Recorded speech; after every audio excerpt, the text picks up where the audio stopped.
Ramayanam page 104 సత్యవ్రతలు వినయశీలులైన వనితలు కూడా ఉన్నారు. ఆ కారణంగా వారు తమ భర్తలను సర్వాధికంగా గౌరవిస్తారు. ఓ సీత, నా కుమారుడు ప్రవాసంలో ఉన్న కారణంగా అతనిని త్యజించవద్దు. అతడు ఎల్లప్పుడూ అన్ని పరిస్థితులలోనూ నీ ఆరాధ్యదైవంగా నిలుచుగాక. సీత ముకుళిత హస్తములతో ఆమె హితవాక్కులను స్వీకరించింది. నా భర్త పట్ల నా కర్తవ్యమేమిటో నాకు తెలుసు. దయచేసి విశ్వాసహీనులైన స్త్రీల గురించి నాకేమీ చెప్పవద్దు.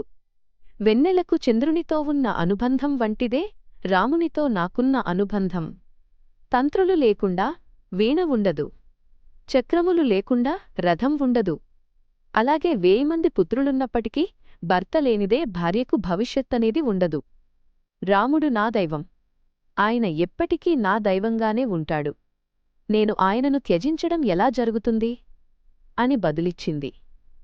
తన కుమారుని నుండి తాను వేరుకానున్నానన్న తలంపుతో కౌసల్య విలపించసాగింది. ఆమెను ఓదార్చే ప్రయత్నంలో రాముడు కాలం త్వరగా గడిచిపోతుందని ఆమెకు హామీ ఇచ్చాడు. ఆపైన తన సవతి తల్లులు బిగ్గరగా విలపిస్తుండగా వారి నుండి సెలవు తీసుకున్నాడు. అంతట రాముడు వెళ్ళి తన తండ్రి పాదములను గట్టిగా పట్టుకున్నాడు. సీత, లక్ష్మణులతో కలిసి రాముడు మహారాజుకు ప్రదక్షిణం చేశాడు. వినమ్రంగా వంగి తల్లిదండ్రులకు ప్రణామం చేశాడు. ఆపైన ఆలసించకుండా రాముడు, సీత